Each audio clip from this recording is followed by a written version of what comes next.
அன்புதயம் அரசியல் எச்சரிக்கை. ஜனநாயக நாட்டிலுள்ள ஒரு குடிமகனுக்கு தன் நாட்டை பற்றிய அரசியல் அறிவு மட்டுமே அவரையும் அவரது குடும்பத்தையும் அவரது நாட்டையும் அடுத்த கட்ட வளர்ச்சிக்கு கொண்டு செல்லும் வழிமுறையாகும். அரசியல் புனித நூல். இந்திய குடியரசு நாட்டுக்கும் மக்களுக்கும் அன்புதயம் அரசியலை அர்ப்பணிக்கிறேன். செயலாளர், இந்திய தேர்தல் ஆணையம். அன்புடையீர். பொருள்: அன்புதயம் கட்சி தமிழகத்தில் ஆளுங்கட்சியால் நடந்தேறிய அராஜகங்களை முன்வைத்தது, நல்ல தேர்தல் நடத்திட 3 கட்ட வழிகாட்டுதல்கள் முன்வைத்தது, 4 தேர்தல்களில் 6 தொகுதிகளில் போட்டியிட்டது, இந்திய தேர்தல் ஆணையத்தில் ஒவ்வொரு காலகட்டத்திலும் தன் முன்வைப்புகளை வைத்தது. அன்புதயம் கட்சி தமிழகத்தில் அரசியல் நடத்த முடியாமல் தொடர்ந்து ஆளுங்கட்சிகளால் சந்தித்து வரும் இடர்பாடுகள், கட்சி அரசியல் நடத்த அனுமதி பெறுவதில் தாமதங்கள், தடைகள், இடையூறுகள், தேர்தலில் வேட்பாளராக வருகிற நிலையிலும் தொகுதியில் பிரச்சாரம் மேற்கொள்கையிலும் கட்சி செய்திகளை முழுமையாக இருட்டடிப்பு செய்வதும், அன்புதயம் கட்சி பெயரை மாற்றி திருத்தி வெளியிடுவதும், வேட்பாளர் பெயரை தவறுதலாக வெளியிடுவதும், கட்சி வேட்பாளரை சுயேட்சை வேட்பாளர் என்று அறிவிப்பதும், தேர்தல் நடத்தும் அலுவலர்களால் பிரச்சாரம் செய்ய விடாமல் தடுப்பதுமான நடவடிக்கைகள், தொலைத்தொடர்பு சாதனங்களில் இடையூறு, குறுக்கீடு, துண்டிப்பு, ஒட்டுக்கேட்பு, உரையாடல் பதிவு என்று செய்து இயல்பு வாழ்க்கையில் அமைதியின்மை ஏற்படுத்துவதும், புதிய அழைப்புகள் எதுவும் தொலைத்தொடர்பு சாதனங்களில் வரவிடாமல் தடுப்பதுமான நடவடிக்கைகள் தொடர்தல், மொத்தத்தில் அன்புதயம் கட்சி அரசியலை சீர்குலைத்து மேற்கொண்ட அரசியல் நடவடிக்கைகள் ஒவ்வொரு முறையும் தேர்தல் ஆணையத்திற்கு கொண்டு வரப்பட்ட நிலையில் இதுவரை நடவடிக்கை இன்மையும் இப்போது அன்புதயம் கட்சி அரசியலை தமிழக மாநில அரசிடம் ஒப்படைத்தது. இப்போது இந்த நிலையில் இந்திய தேர்தல் ஆணையம் அன்புதயம் கட்சி இந்த நிலைப்பாடு எடுத்து இருப்பதற்கு அரசியல் பாதுகாப்பு ஏற்படுத்தி கொடுப்பதில் தவறியிருக்கிறது என்கிற முன்வைப்பை வைத்து இதில் இந்திய தேர்தல் ஆணையம் கட்சி நடத்த பாதுகாப்பு அம்சம் ஏற்படுத்தி கொடுக்க தவறியதால் அன்புதயம் கட்சிக்கு ஏற்பட்ட அரசியல் உரிமை பாதுகாப்பு நீதி கோருதல் தொடர்பாக பார்வை. தேர்தல் ஆணையத்திற்கு பார்வையில் அன்புதயம் கட்சி இதற்கு முன்பு எழுதிய 11 கடிதங்கள் தேதி வாரியாக முன்வைக்கப்பட்டது. பார்வையில் கண்ட கடிதங்களின் மீது தங்கள் அன்பான கவனத்தை கோருகிறேன். அன்புதயம் கட்சி நிறுவனர் தலைவர் எம். சுபாஷ் பாபு ஆகிய நான் இந்திய தேர்தல் ஆணையம் முன் வந்திருக்கிறேன். இந்திய தேர்தல் ஆணையம் சுதந்திரமான நிர்வாக கட்டமைப்பு கொண்டது. இதில் யாருடைய தலையீடும் இல்லாமல் செயல்படுகிறது. இந்திய அரசியலமைப்பு சட்டத்தில் தேர்தல் ஆணையத்திற்கு என்று வரையறை செய்யப்பட்டு நாட்டின் ஜனநாயக பங்களிப்பு தேர்தல் மூலம் மக்களை ஒரு பிரதிநிதி நிலையில் கொண்டு செல்லும் வாய்ப்பாக வாக்காளர் வேட்பாளர் பங்களிப்பில் உறுதி செய்யப்பட்டிருக்கிறது. நாட்டின் குடிமக்களுக்கு வாக்குரிமை அந்தஸ்து வழங்கப்பட்டிருக்கிறது. தங்களுக்கு விருப்பமான வேட்பாளரை அங்கீகரித்து தங்கள் பிரதிநிதியாக முடிவு செய்ய உரிமை வழங்கப்பட்டிருக்கிறது. நாட்டின் குடிமக்கள் அனைவருக்கும் ஜனநாயக பங்களிப்பு உறுதி செய்யப்பட்டிருக்கிறது. ஜனநாயக ரீதியிலான தேர்தல் ஒவ்வொரு 5 ஆண்டுக்கு என்றும் அந்த கால அளவில் அந்த மக்கள் பிரதிநிதி செயல்பாட்டை உறுதி செய்கிற அதே நேரத்தில் அந்த மக்கள் பிரதிநிதி விருப்பப்பட்டாலும் விருப்பப்படாவிட்டாலும் மக்கள் தங்கள் பிரதிநிதியை தேர்ந்தெடுக்கும் வாய்ப்பு ஒவ்வொரு 5 ஆண்டு காலத்திற்கும் உறுதி செய்யப்பட்டிருக்கிறது.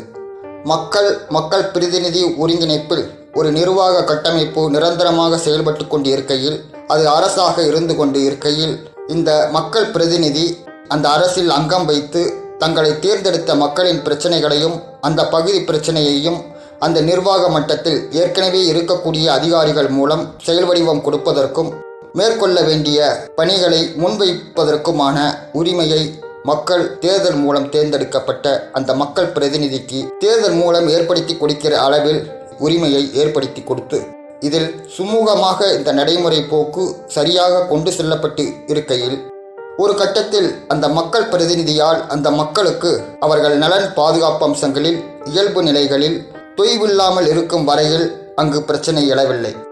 இது ஒரு காலகட்டம் என்றால் இன்னொரு காலகட்டத்தில் அந்த சம்பந்தப்பட்ட மக்களுக்கு எதிராக, ஏன் அந்த நாட்டிற்கு கூட எதிராக நலன் பாதுகாப்பு அம்சங்களை இந்த மக்கள் பிரதிநிதி கேள்விக்குறி ஆக்குகிற நிலையில் மக்கள் மீண்டும் மீண்டும் முன்வைப்புகள் வைத்து பார்க்கிற நிலையில் அதில் எந்த ஒரு பலனும் இல்லாமல் போகிற நிலையில் அந்த சம்பந்தப்பட்ட பகுதியிலிருந்து புதியவர்கள் தனது சக மக்களின் ஆதரவோடு அந்த மக்கள் பிரதிநிதியை புறக்கணித்து தன்னை அங்கீகரிக்குமாறும் தான் மக்கள் பிரதிநிதியாக வந்தால் தனது செயல்பாடு இந்த அளவில் அமையும் என்று வருகிற நிலையில் அந்த போட்டிக்களத்தில் அந்த புதியவரின் வருகையை ஆதரிப்பதும் நிராகரிப்பதும் அந்த சம்பந்தப்பட்ட மக்கள் கையில் இருக்கிறது. இது இந்திய அரசியலமைப்பு சட்டத்தில் வரையறை செய்யப்பட்டு இருக்கிறது. 5 ஆண்டுகளுக்கு ஒரு முறை தேர்தல் நடத்தும் பணி மட்டும் இந்திய தேர்தல் ஆணையத்தின் பணி. ஏனென்றால் பாரத நாடு ஜனநாயக நாடு. ஜனநாயக கட்டுக்கோப்பு நடைமுறைகள் இந்திய அரசியலமைப்பு சட்டத்தில் வரையறை செய்யப்பட்டு இருக்கிறது. தேர்தல் ஆணையம் ஒவ்வொரு வாக்காளருக்குமான வாக்காளர் அடையாள அட்டை வழங்குகிறது. அதே நேரத்தில் தேர்தலில் போட்டியிட வேட்பாளர்கள் வாக்காளர்கள் நிலையில் சுயேட்சையாக போட்டியிடவும், ஒரு கட்சியாக தேர்தல் ஆணையத்தில் பதிவு செய்து கொண்டு அரசியல் கட்சி நிலையில் வேட்பாளராக போட்டியிடவும் அனுமதிக்கிற அதே நேரத்தில் ஒவ்வொரு முறையும் ஒவ்வொரு தேர்தலையும் தேர்தலில் போட்டியிடும் வேட்பாளர் நிலையில் அனைவரும் வேட்பாளர் சமநிலையில் ஜனநாயக பங்களிப்பு நடைபெற வேண்டும். ஒவ்வொரு தேர்தலிலும் ஒரு வேட்பாளர் வெற்றியடைகிற நிலையில் அந்த தேர்தலுக்கு பிறகு அந்த தொடர் 5 ஆண்டு காலத்தில் அங்கு வெற்றி பெற்ற வேட்பாளர் மக்கள் பிரதிநிதியாக 5 ஆண்டு காலம் செயல்படலாம். அடுத்த தேர்தல் என்று வருகிற போது அந்த தேர்தலிலும் அதே வேட்பாளர் தொடர்ந்து வெற்றி பெற்றாலும் தொடர்ந்து மக்கள் பிரதிநிதியாக அவருக்கே செயல்பட விட்டாலும் வாக்களித்த வாக்காளர் நிலை மட்டும் தொடர்ந்து வாக்களிக்கிற நிலையிலும் அவர் தகுதி நிலை மட்டும் சிறப்பு நிலையில் அடையாளப்படுத்தப்படுவது இல்லை. அதே நேரத்தில் பதிவு செய்யப்பட்ட கட்சி தொடர்ந்து வேட்பாளர் நிலையில் இந்திய தேர்தல் ஆணையத்தால் பதிவு செய்யப்பட்ட கட்சியின் வேட்பாளர் ஒவ்வொரு தேர்தலிலும் அந்தந்த தேர்தலில் வேட்பாளராக போட்டியிட்டு வெற்றியடைகிற நிலையில் வாக்கு சதவீதத்தின் அடிப்படையில் பதிவு செய்யப்பட்ட கட்சிக்கு அங்கீகரிக்கப்பட்ட கட்சி என்று சிறப்பு அந்தஸ்து வழங்கியிருக்கிறது இந்திய தேர்தல் ஆணையம். வாக்காளர் நிலையில் தொடர்ந்து வாக்களித்த மூத்த குடிமகனுக்கு கூட இதுவரை எந்த சிறப்பு அந்தஸ்தும் தேர்தல் ஆணையம் வழங்கியதில்லை. வேட்பாளர் நிலையில் அங்கீகரிக்கப்பட்ட தேசிய கட்சி, அங்கீகரிக்கப்பட்ட மாநில கட்சி, பதிவு செய்யப்பட்ட கட்சி, சுயேட்சை என்று வகைப்பாடு செய்து வேட்பாளர்களை அந்த வகைப்பாட்டில் அடக்கியிருக்கிறது இந்திய தேர்தல் ஆணையம். தேர்தல் ஆணையம் சிறப்பு கவனம் செலுத்தி வாக்குப்பதிவு செய்யாத வாக்காளர்களையும் தேர்தலில் பங்கு கொண்டதாக அடையாளப்படுத்தும் வகையில் 49O சிறப்பு விண்ணப்பத்தின் அடிப்படையில் வாக்காளர் விருப்பத்தின் அடிப்படையில் பூர்த்தி செய்வது இருந்து வந்தது. இப்படி தொடர்ந்து தேர்தல் ஆணையம் செய்து கொண்டு வந்த வேளையில் ஜனநாயக கட்டுக்கோப்பு, தேர்தல் முறையில் பங்கேற்றல் என்ற இருந்த கட்சிகள், தொடர்ந்து வெற்றியடைந்த கட்சிகள் பெரும்பான்மையாக வந்து ஆளுங்கட்சியான நிலையில் மக்களின் பிரதிநிதிகள் செயல்பாடு, வெற்றியின் உறுதித்தன்மை தொடர்ந்த நிலையிலும் அங்கீகரிக்கப்பட்ட கட்சிகளுக்கான பங்களிப்பு இந்திய தேர்தல் ஆணையத்தில் சிறப்பு கவனத்தோடு வரவேற்கப்பட்டு வந்து கொண்டிருக்கிறது. தேர்தலில் வெற்றி பெற்ற வேட்பாளர்கள் மக்கள் பிரதிநிதி ஆகிற நிலையில் பெரும்பான்மை பெற்ற கட்சி ஆளுங்கட்சியாக அரசை நடத்த அவர்களுக்கு அதிகாரம் வழங்கப்படுகிறது. அந்த அரசு ஜனநாயகத்தின் 3 தூண்களான சட்டமன்றம், பாராளுமன்றம், நிர்வாகத்துறை, நீதித்துறை என்று கையாள அதிகாரிகள் ஒத்துழைப்போடு நாட்டிற்கும் மக்களுக்கும் நலன் பாதுகாப்பு அடிப்படையில் செயல்பட இந்திய அரசியலமைப்பு சட்டம் அவர்களுக்கு அதிகாரம் வழங்கியிருக்கிறது. சட்டம் ஒழுங்கு, நிர்வாகம் என்று அரசின் கொள்கை முடிவுகள், ஆளுங்கட்சியின் கொள்கை முடிவுகள் தீர்க்கமான முடிவு செய்து அரசு நடத்தப்படுகிறது. நலன் பாதுகாப்பு அம்சங்களில் நாடு மக்கள் அமைதியாக பாதுகாப்பாக இருக்கும் உத்தரவாதத்தை அரசாக இருக்கக்கூடிய ஆளுங்கட்சி நிலையில் இது அமைகிறது. திட்டமிடுவதிலும் கொள்கைகளை முடிவு செய்தலும் செயல்படுத்துதலும் என்ற நடைமுறைகளில் நிரந்தரமாக இந்திய அரசியலமைப்பு சட்டத்தில் வரையறை செய்யப்பட்ட நிர்வாக கட்டமைப்புகளில் அதிகாரிகளின் ஒத்துழைப்போடு மக்களின் பிரச்சினைகளுக்கும் அடிப்படை வசதிகள் செய்து கொடுப்பதிலும் நாடு மக்கள் வளர்ச்சி நிலைகளில் பங்களிப்பு ஒரு அரசாக வருகிற ஒரு ஆளுங்கட்சி நிலையில் செயல்படுத்த வேண்டிய செயல் திட்டங்கள், இதில் மக்களின் விருப்பத்தின் அடிப்படையில்தான் ஒவ்வொரு தொகுதியிலும் வேட்பாளர்களை தேர்தல் மூலம் தேர்ந்தெடுப்பதில் மக்களுக்கான உரிமை வாக்குரிமையாக வழங்கப்பட்டிருக்கிறது. ஜனநாயக நாட்டில் வாக்காளர்களின் தீர்மானம் வேட்பாளரை அந்த மக்களின் பிரதிநிதியாக செயல்பட அனுமதி அளித்து இருக்கிறது. இது நடைமுறையில் வரையறுக்கப்பட்ட அரசியலமைப்பு சட்டத்தில் உறுதி செய்யப்பட்ட செயல் வடிவம். தேர்ந்தெடுக்கப்பட்ட மக்கள் பிரதிநிதி நம்பகத்தன்மையை தவறிவிடுவது எப்போது?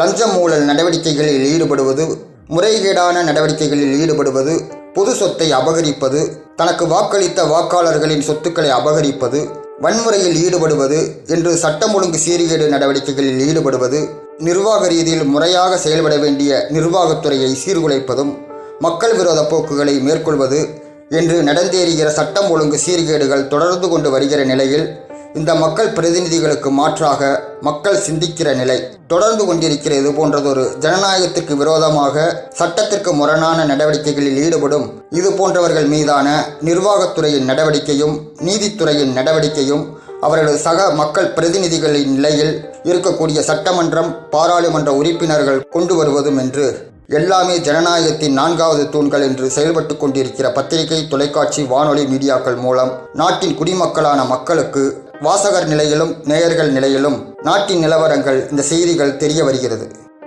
இது போன்றதொரு நிலையில் அந்த ஆளும் கட்சிகளால் பாதிக்கப்படுகிற மக்கள் வாக்காளர் நிலையில் நாம் ஒவ்வொரு முறையும் மாநில வாரியாக அங்கீகரிக்கப்பட்ட இரு கட்சிகளின் மாற்று வரிசையில் அடுத்தடுத்து இவர்களை தேர்ந்தெடுத்து பார்த்துவிட்டோம். இவர்களுக்கு மாற்றாக அந்த அங்கீகரிக்கப்பட்ட கட்சியின் வேட்பாளர்கள் போட்டியிடுகிற அதே தொகுதிகளில் இந்த அதிருப்தி வாக்காளரும் வேட்பாளராக போட்டியிட்டு ஜனநாயகத்தில் தன் உரிமையை நிலைநாட்ட வருகிறார். வாக்காளர்களை நம்பித்தான் எல்லா வேட்பாளர்களும் களமிறங்குகிறார்கள்.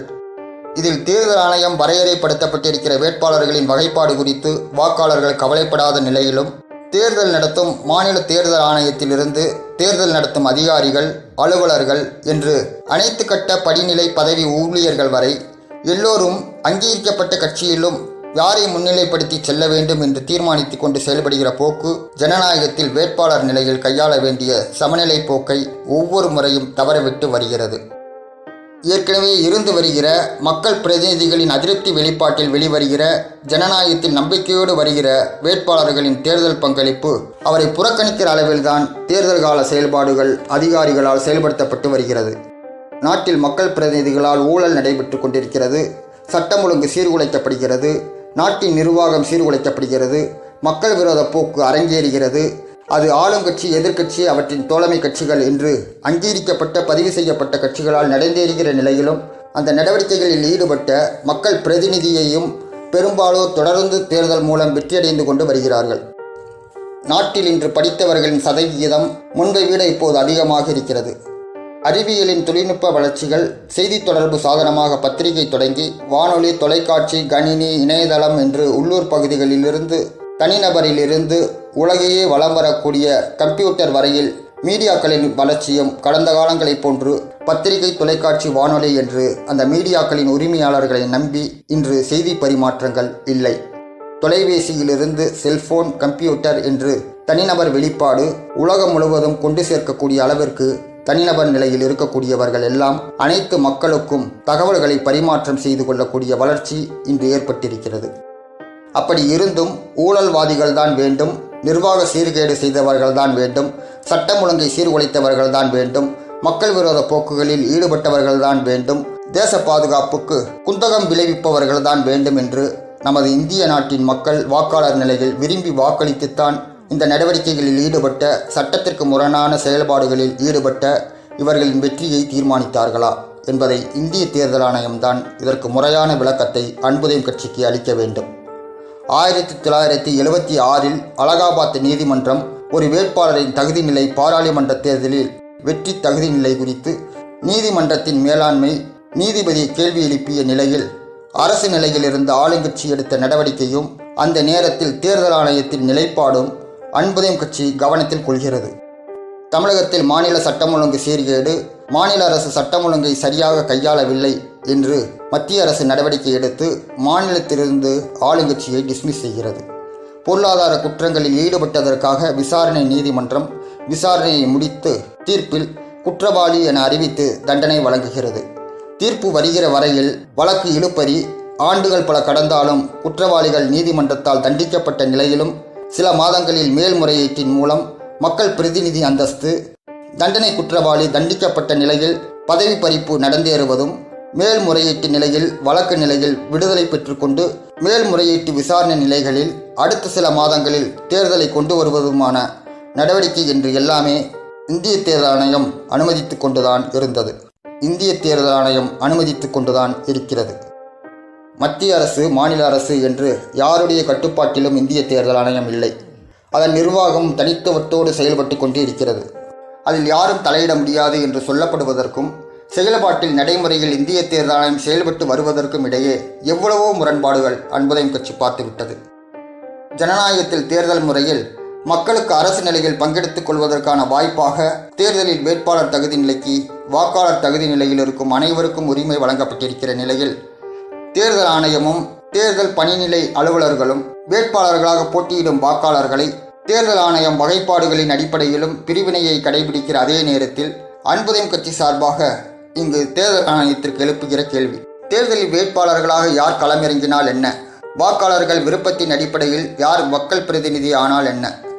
தேர்தல் ஆணையமும் தேர்தல் நடத்தும் அதிகாரியும் வேட்பாளர்களில் யார் வெற்றி வாய்ப்பை பெற வேண்டும் என்று வாக்காளர்கள் கவலைப்படுவதை விட இவர்களின் கவலை அதிகமாக இருப்பதை ஒவ்வொரு தேர்தலிலும் காண முடிகிறது. இந்திய தேர்தல் ஆணையம் தேர்தல் நடத்துவது இந்திய நாட்டின் மக்கள் தங்கள் விருப்பத்திற்கான தங்கள் பிரதிநிதியை தேர்ந்தெடுத்து தங்களுக்குரிய அரசை அமைப்பதற்காக வாய்ப்பை இந்திய தேர்தல் ஆணையம் ஏற்படுத்தி கொடுக்கிறதா, அல்லது கண்துடைப்புக்கு தேர்தலை நடத்தி வெற்றி வாய்ப்பை அங்கீகரிக்கப்பட்ட கட்சிகளின் மாற்று வரிசையில் ஆட்சி நடத்த வாய்ப்பை தேர்தல் மூலம் ஏற்படுத்தி கொடுக்கிறதா? 4.25 ஆண்டுகள் ஆட்சியில் அராஜக நடவடிக்கைகள் அரங்கேற்றுகின்றன. ஆளுங்கட்சி நிர்வாகத்தில் பாதிக்கப்படுகிற மக்கள் தங்கள் குறைபாடுகளை அரசு மட்டத்தில் கொண்டு செல்கிற நிலை, விடிவு பிறக்காத நிலையில் தேர்தல் மூலம் ஒரு மாறுதலை ஏற்படுத்தி கொடுக்கலாம் என்று அன்புதயம் கட்சி தேர்தலுக்காக காத்திருந்து பங்கு கொள்கிற வேளையிலும் தொடர் குற்ற நடவடிக்கைகளில் ஈடுபட்டு கொண்டு வந்த மக்கள் பிரதிநிதியும் வேட்பாளராக வருவதும் அவரே அடுத்த தேர்தலிலும் வெற்றி பெறுவதுமான நிகழ்வு தேர்தல் மூலம் நடந்தேறுவதும், தேர்தல் காலங்களில் இவர்கள் குற்ற நடவடிக்கைகளில் ஈடுபட்டு இருக்கிறார்கள், சட்டம் ஒழுங்கு நிர்வாக சீர்கேடு மக்கள் விரோத போக்கு என்று ஈடுபட்டிருந்தாலும் பிரதான வேட்பாளர்கள் என்று தேர்தல் அலுவலர்கள் அவர்களை மீடியாக்களில் வெளியிடுவதும், சம்பந்தப்பட்ட தொகுதி மக்களுக்கு அவர்களை மட்டுமே அடையாளப்படுத்துவதும், அவர்களின் தேர்தல் கால அராஜக நடவடிக்கைகளையும் தேர்தல் கால விதிமுறை மீறல்கள் செய்கிற நிலையிலும் இந்த புகார் என்று வருகிற நிலையில்தான் நடவடிக்கை என்று தேர்தல் அலுவலர்களும் அதிகாரிகளும் அந்த தொகுதிகளில் வலம் வந்து கொண்டிருக்கிற தேர்தல் பார்வையாளர்களும் தேர்தல் அதிகாரிகளும் பறக்கும் படை, வீடியோ குழு என்று தேர்தல் காலத்தில் அமைக்கப்பட்ட குழுக்களும் தேர்தல் கால பாதுகாப்பு பணியில் ஈடுபட்டிருக்கும் துணை இராணுவ படை என்று எல்லாமே தேர்தல் நல்ல முறையில் நடந்தேற வேண்டும் என்று இந்திய தேர்தல் ஆணையத்தால் அமைக்கப்பட்டிருக்கிற வேளையிலும் அந்த தொகுதியில் நடந்தேறுகிற எந்த சட்ட முரணான விதிமுறை மீறலுக்கு எந்த நடவடிக்கையும் தானாக எடுக்க மாட்டேன், எந்த நடவடிக்கையும் தடுக்க மாட்டேன், மற்றவர்கள் புகார் அளிக்கிற நிலையில் அந்த மனுவின் மீது நடவடிக்கை எடுப்பேன், அதுவரையில் வேடிக்கை பார்த்து கொண்டுதான் இருப்பேன் என்று இப்படி ஒரு புறம். இன்னொரு புறம் அதிகாரிகளுக்கு பரிச்சயப்பட்ட கட்சிகளான அங்கீகரிக்கப்பட்ட கட்சிகள், ஆளுங்கட்சிகள், எதிர்க்கட்சிகள், அவர்களின் தோழமை கட்சிகள் என்று பவனி வந்த கட்சிகளோடு உலா வந்த அதிகாரிகள் ஆளுங்கட்சி எதிர்க்கட்சி என்று வலம் வந்து கொண்டு சட்டம் ஒழுங்கை சீர்குலைத்து கொண்டு தொடர்ந்து மாறி மாறி மக்கள் பிரதிநிதிகளாக வருவதும், இவர்களின் மீது குற்றச்சாட்டு இருக்கிற வேளையிலும் இவர்களை மக்கள் வேட்பாளர்கள் நிலையில் வெற்றி வாய்ப்பை அளித்து விட்டார்கள் என்ற நிலையில் பெரும்பான்மை பலம் பெற்றுவிட்டார்கள் என்ற அடிப்படையில் அரசான ஆளுங்கட்சியிடம் அரசின் அனைத்து துறைகளும் செயல்படுத்த அதிகாரமும் கொடுக்கிற நிலையில் இவர்களின் மீது குற்ற நடவடிக்கைகளின் தன்மையின் மீது நடவடிக்கை என்னவாக இருக்கும்? துறை வாரியான அதிகாரிகள் நிலையில் ஆளுங்கட்சியான அரசிடம் பணியாற்றும் அதிகாரிகள் யார் என்பதை முடிவு செய்வதும், அதிகாரிகளின் பதவி உயர்வு, பணியிட மாறுதல் என்று எல்லாவற்றிலும் ஆளுங்கட்சியின் குறுக்கீடுகள் இருந்து கொண்டிருக்கிறது. இப்படி இருந்து கொண்டிருக்கையில் சாதாரண பணி நாட்களிலேயே அன்றாட அலுவல் சார்பு நிலையில் ஒரு அதிகாரிகளை அணுகுகிற நிலையில் நமக்கு கிடைக்கிற அனுபவம் கசப்புணர்வாக அமைந்து விடுகிற வேளையில் தேர்தல் என்று வருகிற போது ஆளுங்கட்சி எதிர்க்கட்சி என்று இருக்கக்கூடிய அங்கீகரிக்கப்பட்ட கட்சிகளின் சார்பு நிலை அதிகாரிகளின் செயல்பாடு ஒன்றும், புதிதாக வேட்பாளராக களமிறங்கிய அன்புதயம் கட்சிக்கு இது ஒன்றும் வியப்பாக இல்லை. 365 நாட்களும் அரசியல் நடத்த சுதந்திரம், ஆளுங்கட்சி எதிர்க்கட்சி நிலையில் அவர்களுக்கு தொய்வில்லாமல் அரசியல் நடத்த சுதந்திரம், பொதுமக்கள் தவிர அரசு நிர்வாகத்துறை அனைத்திலும் அவர்கள் தலையிடுவதற்கு சுதந்திரம், ஒட்டுமொத்த நிர்வாகத்துறையும் ஒருவரை ஒருவர் கட்சி நிலையில் அதிகாரிகள் நிலையிலும் அரசு கோப்பு கூட இரகசிய காப்புக்குரிய தன்மையாக இவர்களிடம் இல்லை. சார்பு நிலைகளின் தன்மையில் இந்த அணுகுமுறை போக்கு நடந்தேறுகிற இந்த ஜனநாயகத்திற்கு முரணான இந்த நடைமுறையில் மீடியாக்களின் பங்கும், நடந்தேறுகிற தவறுகளை எல்லாம் வெளியிடுவேன், தேர்தல் என்று வருகிற போது ஆளுங்கட்சி எதிர்க்கட்சி என்று இரு கட்சிகளின் செய்திகளை மட்டும் வெளியிடுவேன், இதுதான் இந்த 4வது தூண் மீடியாக்களின் நிலை. இன்னொரு புறம் ஜனநாயக சீரழிவு அரங்கேறி கொண்டு இருக்கிற நிலை. இதுவரையில் இந்திய தேர்தல் ஆணையம் பாராளுமன்ற பொதுத் தேர்தல், சட்டமன்ற பொதுத் தேர்தல் பல நடத்தியிருக்கிறது. நாட்டின் மக்கள் தொகையும் ஒவ்வொரு 10 ஆண்டு காலத்திற்கு அரசு கணக்கெடுத்து கொண்டு வருகிறது. தேர்தலில் வேட்பாளர் நிலையில் பங்கு கொள்கிறவர்களின் நிலையையும் அன்புதயம் கட்சி பார்த்து விட்டது. மற்றவர்களின் அரசியலை, புதியவர்களின் அரசியலை சுயேட்சையாக வெளியிட்டாலும், பதிவு செய்யப்பட்ட கட்சியாக போட்டியிட்டாலும், அங்கீகரிக்கப்பட்ட கட்சிகள் தனது உறுப்பினர்களை சுயேட்சை வேட்பாளர்களாக களமிறக்குவதும், ஆதரவளிக்கிற பதிவு செய்யப்பட்ட கட்சிகளை அங்கீகரிக்கப்பட்ட கட்சிகளான பிரதான கட்சிகளை எதிர்த்து போட்டியிடுகிற வேட்பாளருக்கு எதிராக களமிறக்குவதும் என்று அங்கீகரிக்கப்பட்ட கட்சிகளால் தேர்தல் காலத்தில் ஆளும் கட்சி எதிர்க்கட்சி என்று இந்த கட்சிகளை முழுமையாக புறக்கணித்து அரசியலை நடத்த வரும் பதிவு செய்யப்பட்ட கட்சியான அன்புதயம் கட்சிக்கு எதிராக களமிறக்கியதும், இதுவும் தேர்தல் நடத்தும் அதிகாரிகளுக்கு தெரிந்துதான் நடக்கிறது என்பதை எல்லாம் கண்கூடாக பார்த்துவிட்டோம். அன்புதயம் கட்சி கடந்த 9 ஆண்டுகளாக தமிழகத்தில் அரசியல் நடத்தி கொண்டு வருகிறது. தனிநபர் நிலையிலும் கட்சி நிலையிலுமாக அரசியல் நடத்திய வேளையிலும் 4 தேர்தல்களில் 6 தொகுதிகளில் வேட்பாளராக போட்டியிட்டிருக்கிறது. இந்திய தேர்தல் ஆணையத்தில் இதுவரை பதிவு செய்யப்பட்ட கட்சிகளில் அன்புதயம் கட்சி தன் அரசியலமைப்பு விதிகளை தனக்கென்று வகுத்து கட்சி பதிவுக்கு இந்திய தேர்தல் ஆணையத்திற்கு அனுப்பி வைத்தது. இதேபோன்று அரசியல் கொள்கையையும் தனக்காக வகுத்து வைத்துக்கொண்டு தனிநபர் நிலையிலும் தனித்தும் கட்சியாக பதிவு செய்யப்பட்ட பின்பும் 2 தேர்தலிலும் போட்டியிட்டது. அன்புதயம் கட்சி எந்த கட்சியுடனும் கூட்டணியின்றி செயல்படும். இது தேர்தல் காலத்திலும் கூட மாறுதலுக்கு உட்பட்டதல்ல. இவ்வாறு முடிவு எடுத்தமைக்கு காரணம், இந்த பிரதான கட்சிகள் வேட்பாளர்கள் நிலையில் மக்கள் பிரதிநிதி நிலையில் வெற்றியடைந்த நிலையிலும் இவர்களால் மேற்கொள்ளப்பட்ட சட்டம் ஒழுங்கு நிர்வாக சீர்கேட்டை, மக்கள் விரோத போக்குகள், லஞ்சம் ஊழல் நடவடிக்கைகள், தேச பாதுகாப்புக்கு குந்தகம் விளைவித்தல் என்று கட்சிகள் நிலையில் ஆட்சியாளர்களாக வருகிற நிலையில் இவர்கள் மேற்கொள்கிற இந்த சட்டமுரணான நடவடிக்கைகள் ஒழிக்கப்பட வேண்டும். இந்த கட்சிகளுக்கு மாற்றாக ஒவ்வொரு முறையும் வாக்காளர் நிலையில் ஏமாந்து போகிற நிலை, இவர்கள் நடவடிக்கை மாறுதலுக்கு உட்படுத்தாத தன்மை என்று தொடர்ந்து கொண்டிருக்கையில் இதன் மீதான நடவடிக்கை ஆளுங்கட்சி, எதிர்க்கட்சி, அதன் தோழமை கட்சிகள் நிலையில் அரசியல் சமரசங்களும் தேர்தல் கால கூட்டணிகளில் இதன் மீதான ஒரு சமரச போக்காக இது தொடர்ந்து கொண்டிருந்தது. அன்புதயம் கட்சி சட்டம் ஒழுங்கிற்கு உட்பட்டு கட்சி நடத்தி கொண்டிருக்கிற அதே நேரத்தில் மக்கள் பிரதிநிதி ஆகிற நிலையில் சட்டம் ஒழுங்கை அமல்படுத்தி நடவடிக்கை மேற்கொள்கிற போது அரசியல் சமரசத்தால் அங்கு பாரபட்சத்தன்மை ஏற்பட்டுவிடக்கூடாது என்பதும், இது போன்றதொரு நிலை இருந்தால்தான் மக்கள் சந்திக்கின்ற அனைத்து பிரச்சனைகளுக்கும் தீர்வு ஏற்படுத்தி கொடுக்க முடியும் என்ற அடிப்படையில் அரசியல் கொள்கைகளை வரையறை செய்து அரசியல் நடத்தி வருகிறது. சந்தர்ப்பவாத அரசியல் மேற்கொண்டு தேர்தல் வெற்றிக்காக அரசியல் சமரசத்தில் தேர்தலுக்கு முன்பு செயல்பட்டுவிட்டு தேர்தலுக்கு பிறகு கட்சிகள் நிலையில் மக்கள் பிரதிநிதிகள் நிலையில் சக கூட்டணி கட்சிகளின் முதுகிலே குத்தும் அரசியல் துரோகம் செய்ய அன்புதயம் கட்சி விரும்பவில்லை. வெளிப்படையான அரசியல் கொள்கை முடிவுகளை வெளியிட்டு மக்களை நம்பி வாக்காளர்கள் நிலையில் வாக்காளர்களுக்காக ஒரு கட்சியாக அன்புதயம் கட்சி செயல்பட்டு வருகிறது. அன்புதயம் கட்சியை பொறுத்தவரை மற்ற கட்சிகளின் தோழமை கட்சிகளை பற்றி கவலைப்பட்டதில்லை. மாநில அளவிலும் தேசிய அளவிலும் ஆளுங்கட்சி, எதிர்க்கட்சி என்று இருக்கக்கூடிய அங்கீகரிக்கப்பட்ட கட்சிகளால் ஏற்பட்ட மக்கள் பாதிப்புக்கு எதிராக தீர்வாக இந்த கட்சிகளுக்கு மாற்றாக ஒரு 3வது தலைமை என்று அன்புதயம் கட்சி தனது அரசியலை தொடங்கியது.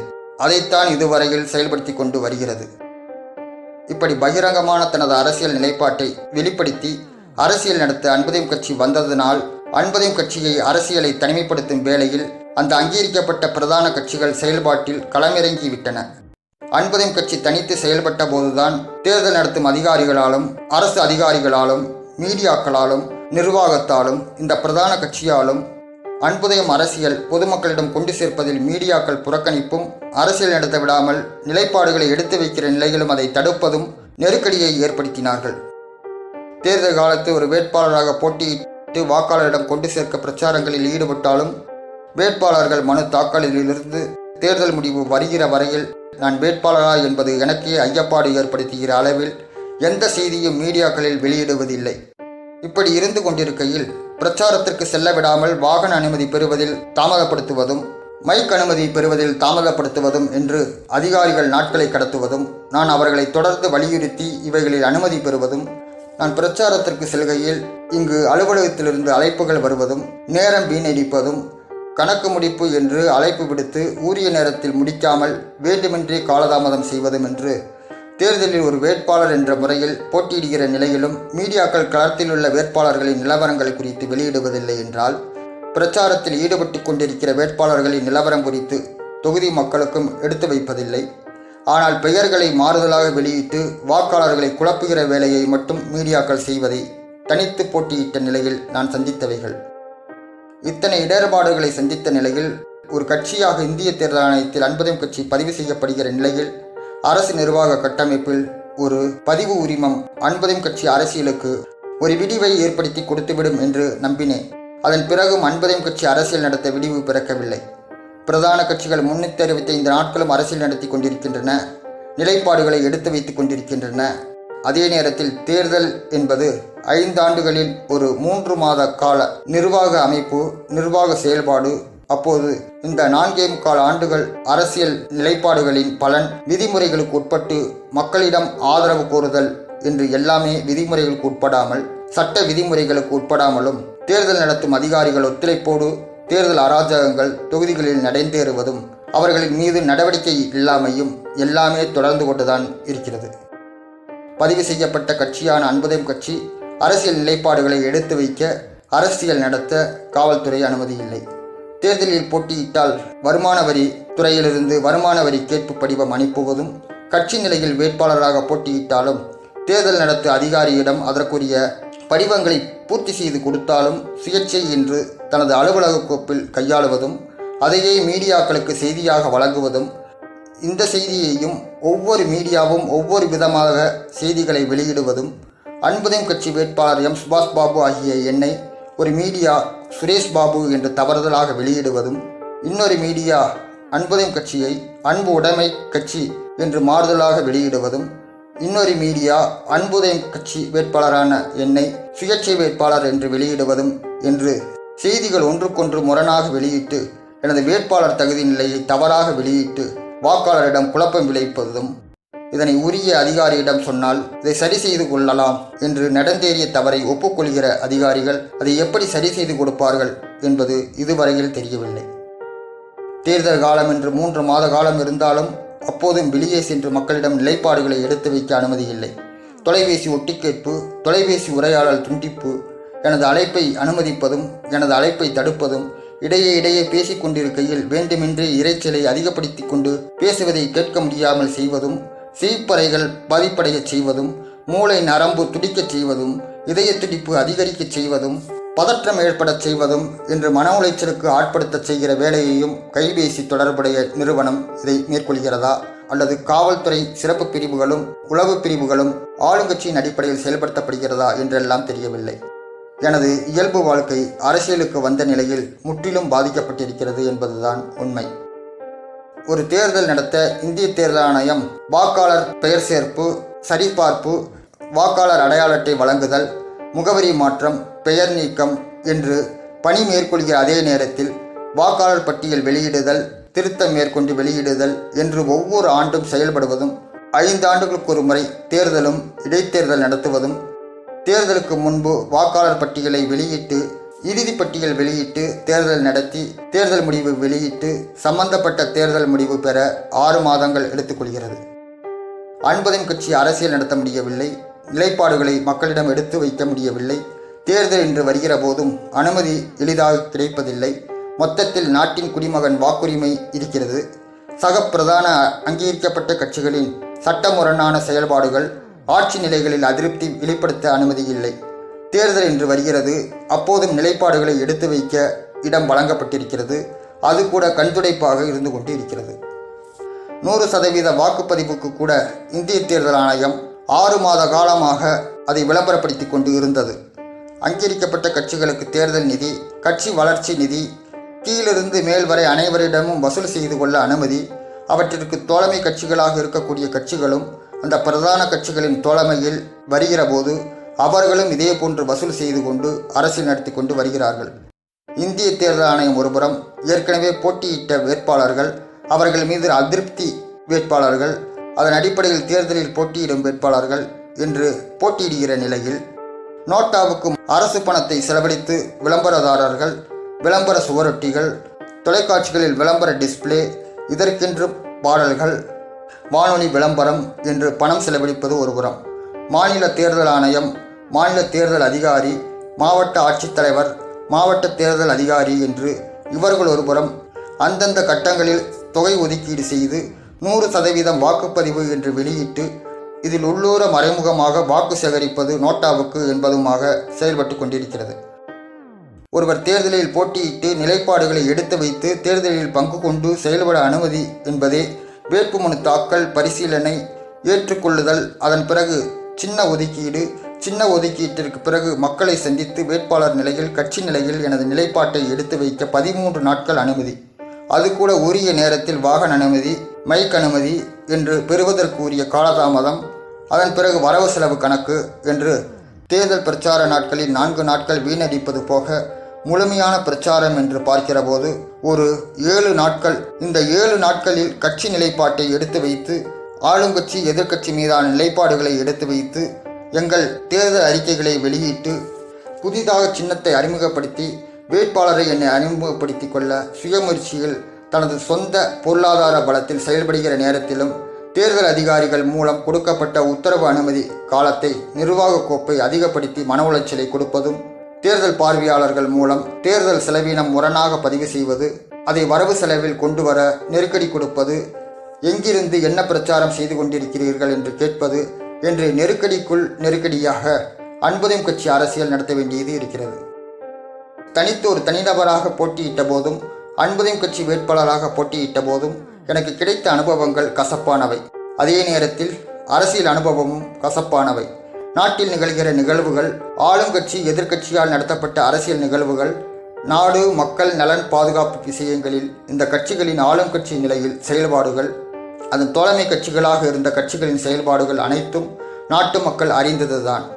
அதிகாரிகள் மட்டத்தில் இருந்து கொண்டு செயல்பட்டு வருபவர்களும் அறிந்ததுதான். சுதந்திரமாக செயல்படக்கூடிய இந்திய தேர்தல் ஆணையமும் அறிந்ததுதான். நாடு மக்கள் நலன் பாதுகாப்பு அடிப்படையில் கடந்த 9 ஆண்டு காலமாக அரசு மட்டத்திலும் நிர்வாக மட்டத்திலும் கொண்டு சென்று எனது முன்வைப்புகள், உணர்வுகள் வீணாகின. அரசியல் ரீதியிலான தீர்வு ஏற்படுத்தி கொள்ள ஜனநாயகத்தில் தேர்தல் முறை இருக்கிறது என்று அதில் பங்கெடுத்து கொண்டவன் என்ற நிலையிலும் நாட்டின் குடிமகனின் அரசியல் உரிமை, ஜனநாயக உரிமை அளவீடுகளில் விசாலமின்மையையும் உணர முடிந்தது. நாட்டில் நடந்தேறிய தவறுகள், ஆளுங்கட்சிகளால் மேற்கொள்ளப்பட்ட அத்துமீறல் நடவடிக்கைகள், ஊழல் அராஜக போக்குகள் எல்லாமே நிர்வாகத்துறை அறியும். இது போன்ற நிலைகளை கண்டுத்தான் எந்த கட்சியுடனும் கூட்டணி இல்லை என்ற அடிப்படையில் அன்புதயம் கட்சி செயல்பட்டது. ஒரு கட்சி அரசியலை வீழ்த்த அரசியல் ரீதியிலாக தீர்வாக அமைத்து கொள்ள ஒரு கட்சியாக முழுக்க அரசின் அதிகாரிகள் மட்டத்தை நம்பித்தான் அன்புதயம் கட்சி தன் அரசியலில் களமிறங்கியது.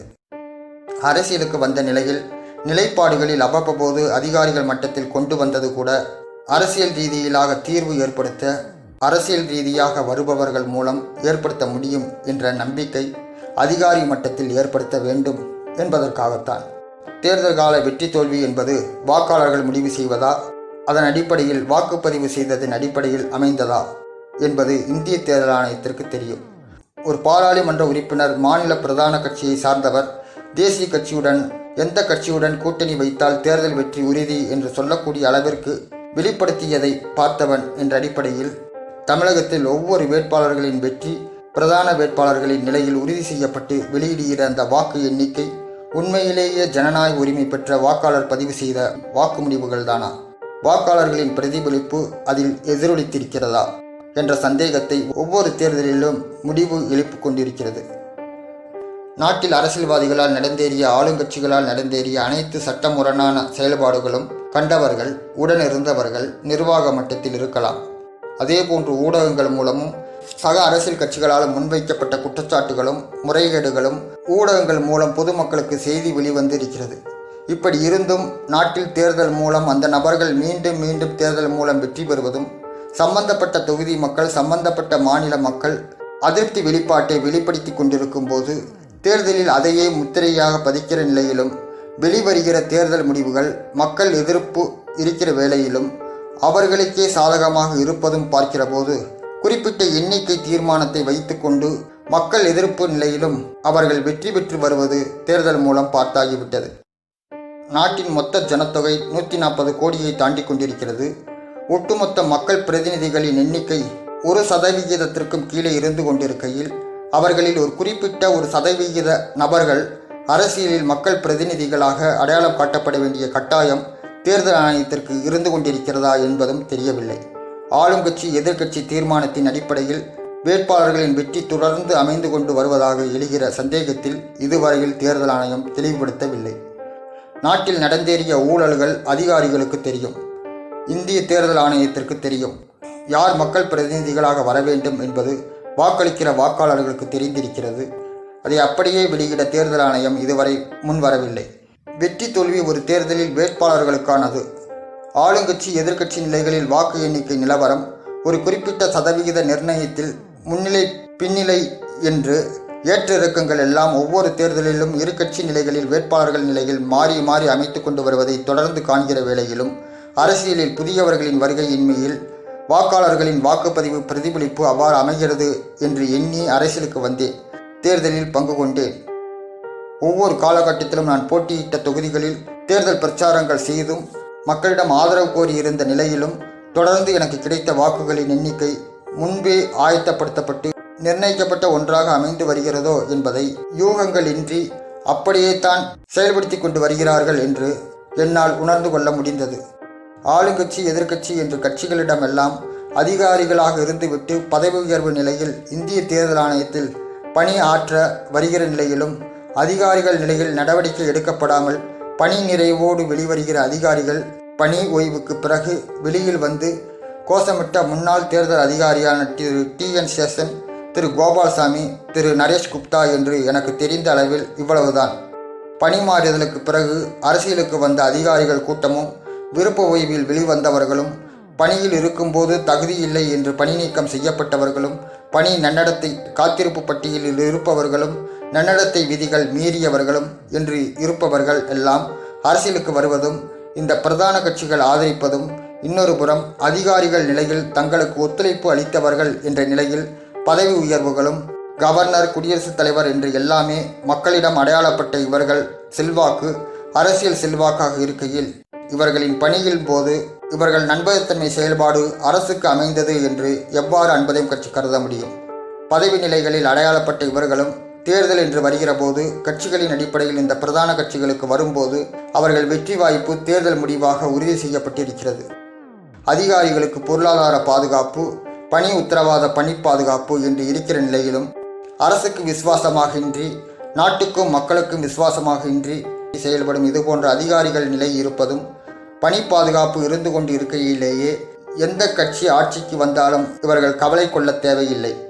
பணிமூப்பின் அடிப்படையிலேயே பதவி உயர்வுகளும் அரசின் சலுகைகளும் காலமுறைப்படி அவர்களுக்கே கிடைக்கப்பெறுகிற நிலையிலும் ஒரு குறிப்பிட்ட பதவியில் ஒரு குறிப்பிட்ட பொறுப்பில் தனக்குரிய பதவி அமைய வேண்டும் என்பதற்காக வழக்கமாக பதவி உயர்வுகளுக்கு மாறாக தனது சககால பதவி இருப்பவர்களை கடந்து தான் முன்னுக்கு தள்ளப்பட வேண்டும் என்பதும், பணி ஓய்வுக்கு பிறகு நிர்வாக ரீதியில் தான் தொடர வேண்டும் என்பதற்காக கணக்கு போட்டு செயல்படுபவர்களால் நாடு இன்று குட்டிச்சுவராகி இருக்கிறது.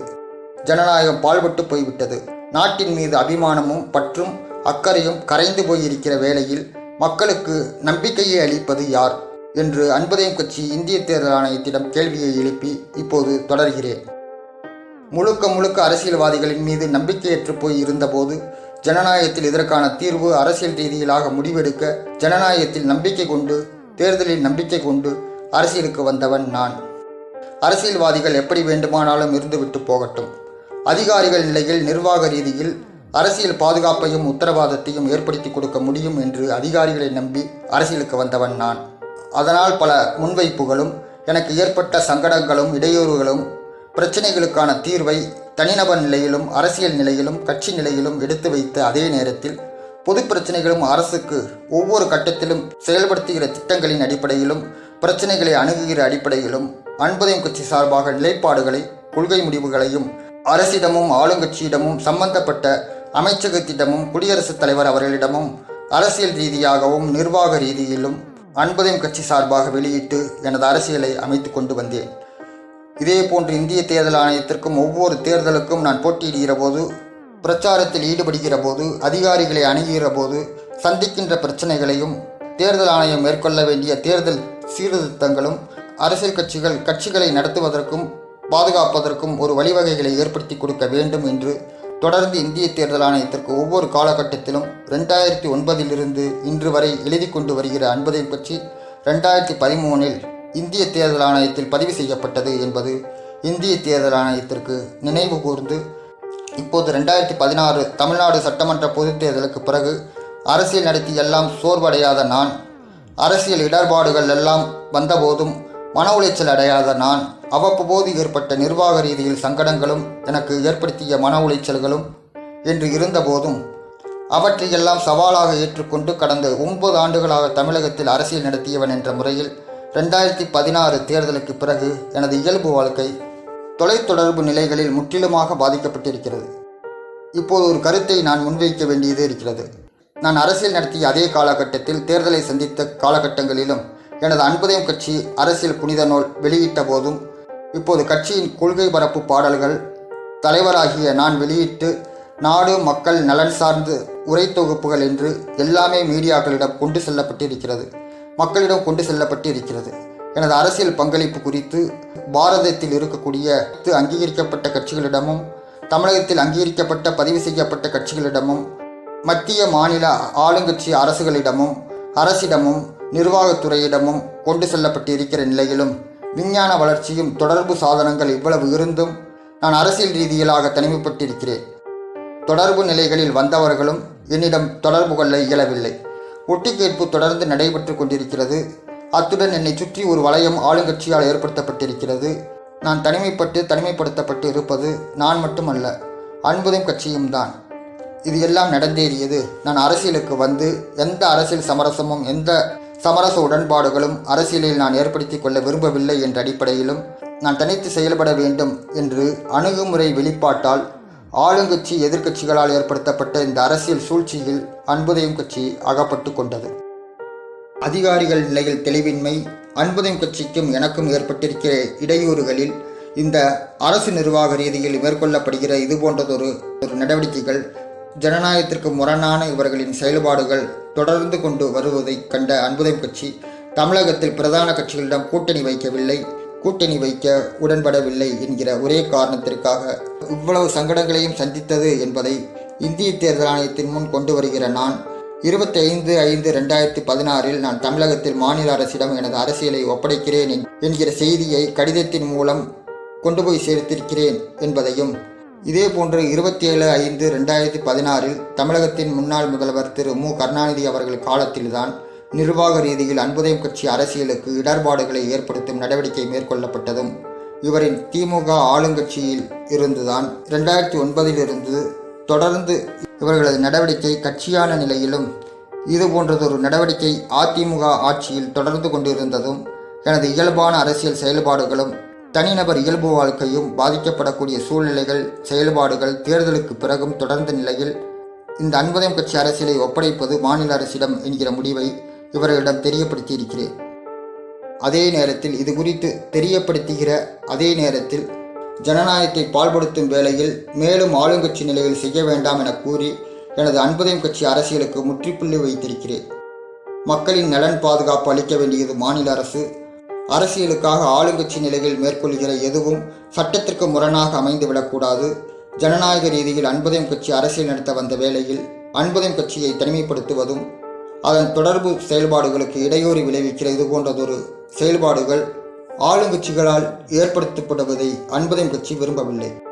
மேலும் ஜனநாயகம் இவர்களால் சீரழிவதை விரும்பவில்லை என்பதையும் தமிழக ஆளுங்கட்சியிடம் அன்புதயம் கட்சி தெரிவித்திருக்கிறது.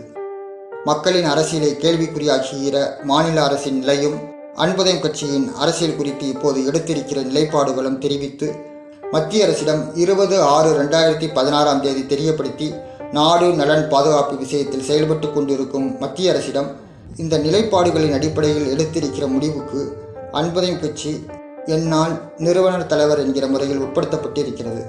இதில் எடுக்கப்பட வேண்டிய நடவடிக்கை குறித்து மத்திய அரசிடம் கோரிக்கையையும் வைத்திருக்கிறது.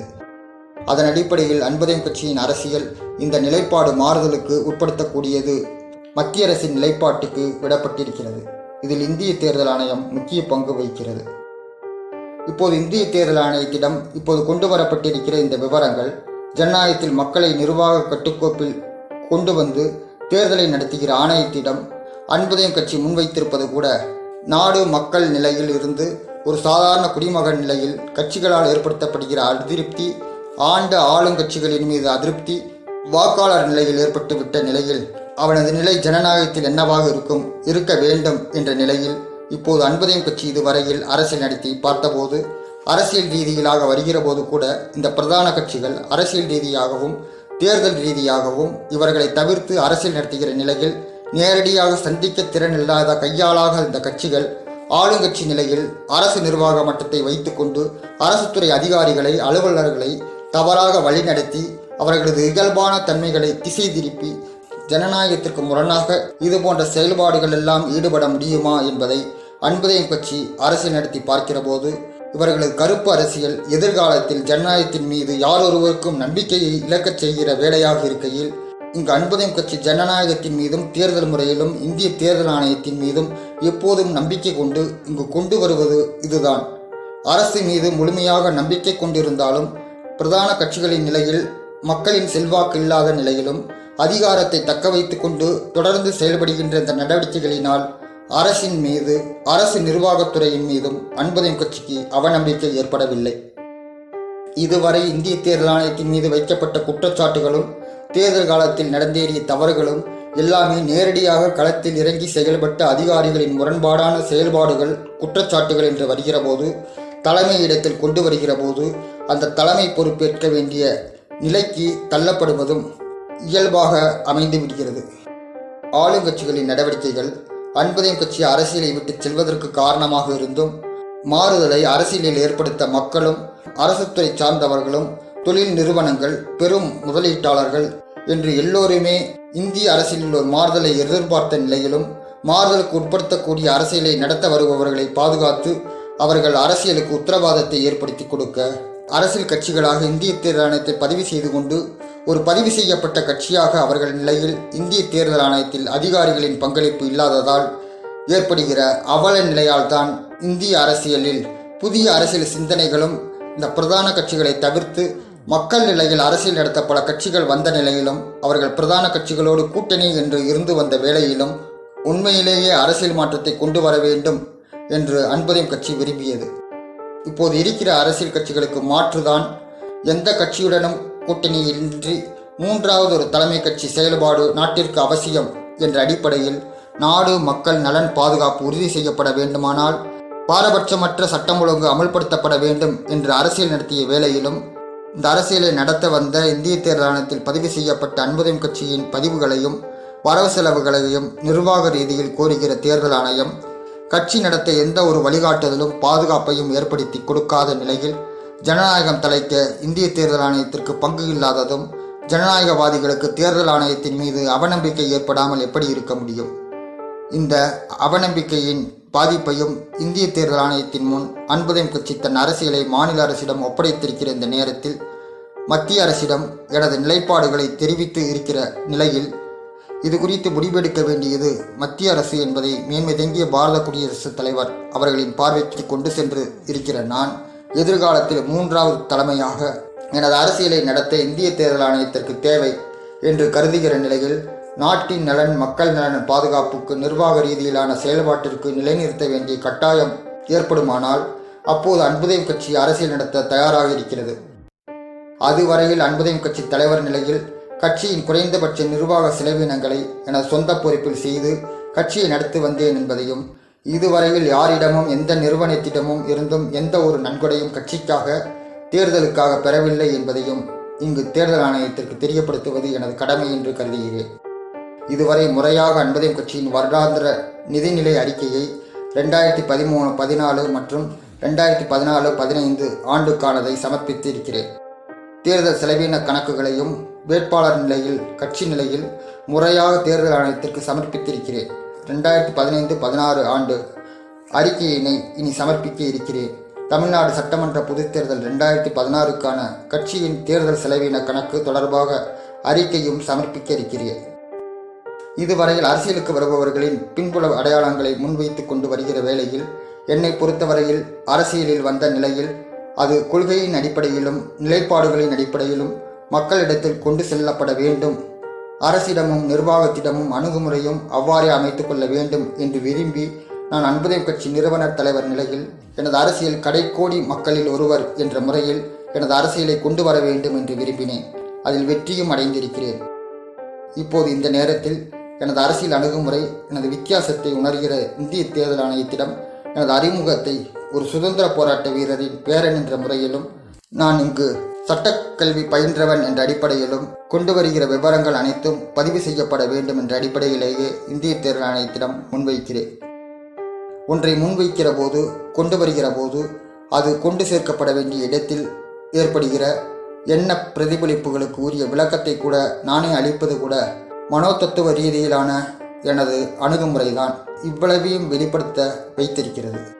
ஒரு மனிதனை எடை போடுவதும் ஒரு நிர்வாகத்தை எடை போடுவதும் அவர் என்ன பிரதிபலிப்பு என்னவாக இருக்கும் என்பதும் அது எப்படி எடுத்துக்கொள்ளப்படும் என்பதும் எல்லாமே மனோதத்துவ ரீதியிலான அணுகுமுறையாக இருந்தாலும் அது கட்சி நிலையில் அரசியலை நடத்த வேண்டிய நிலையிலும் ஒவ்வொரு காலகட்டத்திலும் சம்பந்தப்பட்டவர்களிடமே கொண்டு சேர்க்கப்படுபவைகள் கூட நான் சம்பந்தப்பட்டவர்களின் எண்ணத்தை, அணுகுமுறையை, செயல்பாடுகளை தெரிந்துதான் வைத்திருக்கிறேன் என்பதை வெளிப்படுத்தும் போது இங்கு சம்பந்தப்பட்டவர்கள் என் மீது, என் கருத்தின் மீது விமர்சனங்கள் தவிர்த்து கொண்டு வரப்பட்ட விவரங்களின் அடிப்படையில் இருக்கக்கூடிய உண்மையை புரிந்து கொள்ளும் யதார்த்த நிலையை அவரிடம் புரிய வைக்கும் என்பதில் நான் அழுத்தமாக உறுதியாக இருக்கிறேன்.